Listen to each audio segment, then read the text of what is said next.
This iPad, which starts at $329, isn't just the obvious option, it's basically the only option. What does $329 get you in an iPad in 2018? Quite a lot, actually. Apple announced it at an education event, so you might think it's an education-only iPad, but it's basically just the new iPad. And everything about this iPad is almost exactly the same as last year's iPad. It has the same very good screen, but it isn't laminated, which means there's a tiny little air gap from the glass to the screen.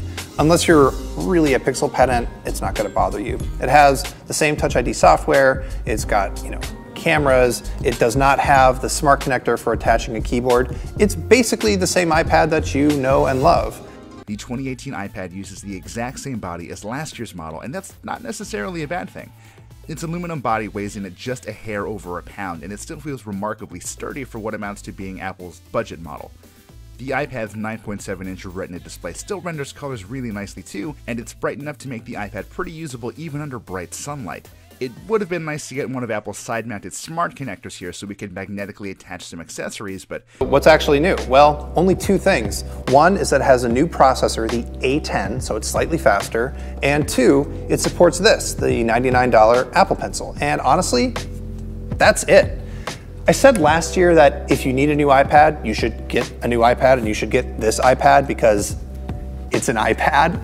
And that same advice basically holds. If your iPad is old and busted and slow or whatever, go ahead and get this new iPad. And if it's not, don't. Stick with what you got. So this year, the real question isn't, is this iPad any good? Because of course it's good. It's an iPad. No, the real question is, should you spend twice as much to get this thing, the iPad Pro? Well, let's look at the differences between these two iPads and see if it's worth it. So the first thing you'll notice is that the iPad Pro has a bigger screen. It's 10.5 inches versus 9.7. But the iPad Pro also has a nicer screen. It has a higher refresh rate. Apple calls it ProMotion. And you can really see it when you scroll really fast.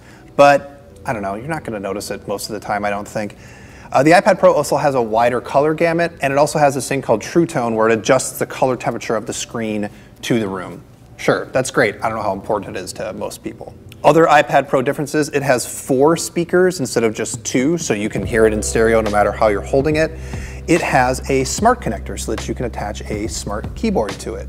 The iPad Pro also has better cameras, and it also has a faster Touch ID sensor, fine. But to me, the biggest difference is that the iPad Pro has 4 gigs of RAM, and the iPad, regular old iPad has 2 gigs of RAM.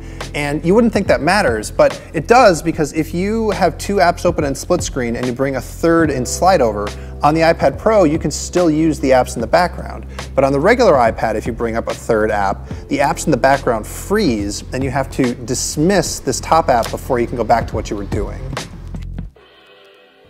If I'm honest, I think the only way to justify the extra price of the iPad Pro is if you really know for sure you're going to use it for full-on computer things. If you're going to be editing movies and editing photos and using it as your main computer, and you fully understand all the weird ways that iOS handles files and other main computer stuff that you want to do. If you just want to do tablet stuff, if you want to watch Netflix and read books and browse the web and play games, then the regular old iPad is going to be way better for the vast majority of people. Hey, the company has to keep its Pro line special somehow. We're also looking at improved performance with the A10 Fusion chipset, which was first found in the iPhone 7 and 7 Plus. So far, it's been able to handle a lot, including augmented reality games and apps with no problem, and that's crucial, since Apple is very strongly pushing this iPad as an education machine. Even so, the benefits of a more powerful chipset are clear to everyone else too. Whipping through matches in PUBG Mobile with graphical settings cranked up to high was a thrill, and it never gave the iPad any trouble. Ditto for jumping between multiple apps and running apps side by side. Apple may have made it sound like the iPad's power was best suited to classrooms, but that's definitely not true. There's enough horsepower here for everyone.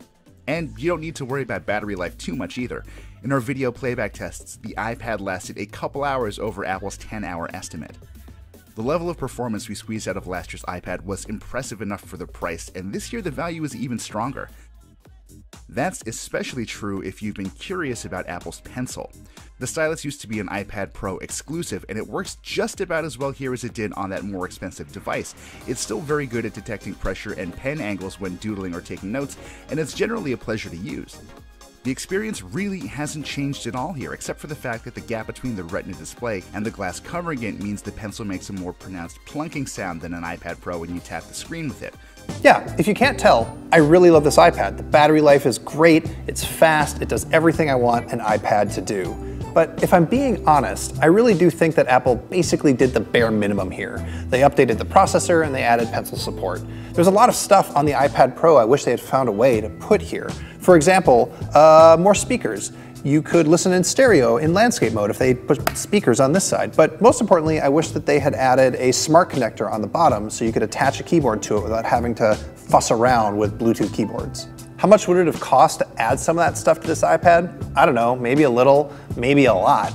But I guess if you're Apple, you're looking around the tablet market and you're thinking, meh, I might as well keep this thing as cheap as possible so that as many people as possible own iPads. And really, that's the lesson with this iPad. Nothing else in the tablet space even comes close to this thing. Nothing is as fast, nothing has as many apps or apps that are anywhere near as good. Really, the only competition for this iPad is a more expensive iPad, so why not keep the price low? Are there things that annoy me about this iPad? Yeah, of course, there's dozens of things that annoy me about this iPad. I've mentioned a bunch of them in this video. But would I recommend another tablet, one that costs less than 500 bucks, up against this iPad? Absolutely not. There's nothing else out there. Just get this iPad. Do I wish that there was more competition? Sure, I do, but until that happens, I'm just glad that Apple made this iPad as good as they did. There's very little difference in using the pencil on a $650 iPad Pro and a tablet that costs half that. The bigger question is whether the pencil itself is worth the $99 asking price, and I'm still not so sure. It's undeniably good at what it does, but it'll set you back roughly a third of what the iPad itself costs. New features like the ability to draw in Apple's iWork apps and mark up documents in Pages with the new Smart Annotation feature are really welcome additions, but for me, the iPad has always been a finger-first machine, and the pencil only really seems to excel if you're an artist or an ardent note-taker. I'm no teacher, so I obviously can't comment on what kind of impact this machine will have in schools. Apple is clearly focusing on the quality of its education software as a key to win over Google, and this is easily the best cheap iPad Apple has ever made. Still, it's more expensive than the sorts of Chromebooks you'd often find being carried through locker-filled corridors. Outside of schools, though, the 2018 iPad seems more like a clear winner. There are cheaper tablets out there, sure, but the blend of well-built hardware, enough power for just about everyone, and a low price mean few options are as potent as this one. It might not be perfect, but for now, Apple's 2018 iPad is the low-cost tablet to beat.